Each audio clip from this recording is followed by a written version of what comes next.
pre-market analysis for 28th June 2024. నిన్న అంటే 27th June 2024 market closing details వచ్చేసి సెన్సెక్స్ 79,243 దగ్గర క్లోజ్ అయింది, 568 పాయింట్స్ పాజిటివ్తో. నిఫ్టీ 50 24,044 పాయింట్స్ దగ్గర క్లోజ్ అయింది, 175 పాయింట్స్ పాజిటివ్గా. నిఫ్టీ బ్యాంక్ 52,811 దగ్గర క్లోజ్ అయింది with negative 59 points. Nifty mid cap 100 55,424 దగ్గర క్లోజ్ అయింది విత్ 178 పాయింట్స్ పాజిటివ్. ఈరోజు టాప్ గెయినర్స్ని చూసుకున్నట్లయితే అల్ట్రాటెక్ సిమెంట్ 5.15% ఇంక్రీజ్ అయింది, ఎల్టీఐ మైంట్రీ 3.85% ఇంక్రీజ్ అయింది, గ్రాసిమ్ 3.34, ఎన్టీపీసీ 3.31, విప్రో 3.15తో టాప్ 5లో ఉన్నాయన్నమాట. నిన్న ఆల్రెడీ మనం వీడియోలో డిస్కస్ చేసుకున్నట్లు 80 స్టాక్స్లో ఏదైనా ర్యాలీ వస్తే నిఫ్టీ 24,000 క్రాస్ అవుద్ది అని చెప్పి అనుకున్నాం. నెక్స్ట్ నిన్న కంపల్సరీ ఐటీలో ఒక ర్యాలీ వస్తుందని అందరూ ప్రిడిక్షన్ చేశారని కూడా మనం డిస్కస్ చేసుకున్నాం. అందరూ డిస్కస్ చేసుకున్నట్లుగానే ఐటీ సెక్టర్లో ర్యాలీ వచ్చింది, కాకపోతే అంత పెద్ద ర్యాలీ ఏం రాలేదు. బట్ ఆ చిన్న ర్యాలీతోటి ఏమైందంటే నిఫ్టీ వచ్చేసి మనకు 24,000 క్రాస్ అయిందన్నమాట. ఐటీ స్టాక్స్లో మనకు మినీ ర్యాలీ అని చెప్పాను కదా, ఆ ర్యాలీ ఇచ్చిన స్టాక్స్ ఏమిటంటే ఎల్టీఐ మైంట్రీ 3.85% ఇంక్రీజ్ అయింది. నెక్స్ట్ విప్రో వచ్చేసి 3.15% ఇంక్రీజ్ అయింది, ఇన్ఫోసిస్ 2.12, టీసీఎస్ 2.03% ఇంక్రీజ్ అవ్వడం జరిగింది. లాస్ట్ 3 డేస్లో సెక్టర్ బై సెక్టర్ ర్యాలీ చేసుకుంటూ వచ్చాయి. అంటే one day bank sector rally ఇచ్చింది, ఆ తర్వాత వచ్చేసరికి మనకు సిమెంట్ సెక్టర్ ఒక వచ్చేసి ర్యాలీ ఇచ్చింది, ఆ తర్వాత ఇవాళ చూసినట్లయితే మనకు ఐటీ సెక్టర్ ఒక ర్యాలీని ఇవ్వటం జరిగిందనమాట. ఈ ర్యాలీని నిన్ననే మనం వీడియోలో డిస్కస్ చేసుకోవటం, ప్రిడిక్షన్ చేయటం జరిగింది. అల్ట్రాటెక్ సిమెంట్ లాస్ట్ 3 డేస్ నుంచి కూడా న్యూస్లో ఉంది, ఎందుకంటే ఈ కంపెనీ ఒక అనౌన్స్మెంట్ చేసింది. ఆ అనౌన్స్మెంట్ ఏమిటంటే ఇండియా సిమెంట్స్లో అల్ట్రాటెక్ సిమెంట్ 23% స్టేక్ తీసుకోవటానికి రెడీ అయిందని. సో దట్ దాదాపు ఒక 3 డేస్ నుంచి కూడా ఈ స్టాక్ ర్యాలీ ఇస్తూనే ఉంది.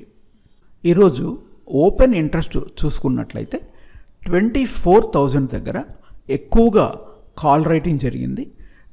మంత్లీ ఎక్స్పైరీ కాబట్టి ఇక ఓపెన్ ఇంట్రెస్ట్ గురించి ఎక్కువగా మాట్లాడాల్సిన అవసరం ఈరోజు లేదనుకుంటాను.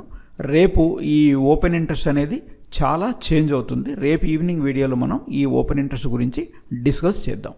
ఈరోజు ఎఫ్ఐఐ డిఏఐ డేటా చూసుకున్నట్లయితే ఎఫ్ఐఐస్ 7,658 crores నెట్ బై చేశారండి. మ్యాక్స్ వీళ్ళు ఐటీ స్టాక్స్లోనే ఇన్వెస్ట్ చేశారు. డిఐఎస్ వచ్చేసరికి 3,605 crores నెట్ సేల్ చేశారు. ఇది FII DII data. Next FII DII open interest చూసుకున్నట్లయితే మనకు ఎఫ్ఐఐ డిఐఎస్ ఇద్దరు కూడా బేరిష్గానే ఉన్నారు. అంటే మార్కెట్ క్లోజ్ అయ్యే టైంకి అంటే ఎఫ్ఐఎస్ డిఐఎస్ ఇద్దరు కూడా మనకు బేరిష్గానే ఉన్నారు. అంటే next week max profit booking ఏమైనా స్టార్ట్ అవ్వచ్చేమో మార్కెట్లో. అంటే ఇంకా ఇంతకు మించి పెరగటానికి ఛాన్స్ కూడా మార్కెట్కి ఏమీ లేదు, ఎందుకంటే బడ్జెట్ ఒకటి వస్తుంది కాబట్టి ఇంకా ఇన్వెస్ట్మెంట్స్ అయితే దాదాపు క్లోజ్ అయిపోయాయి. సో దట్ నా ఒపీనియన్ ఏంటంటే ఇంకా ఉంటే కన్సల్టేషన్లోనైనా ఉంటుంది మార్కెట్, లేకుంటే ప్రాఫిట్ బుకింగ్ స్టార్ట్ అయిపోయి ఎంతో కొంత కరెక్షన్ని మనం మార్కెట్లో చూడొచ్చు అన్నమాట.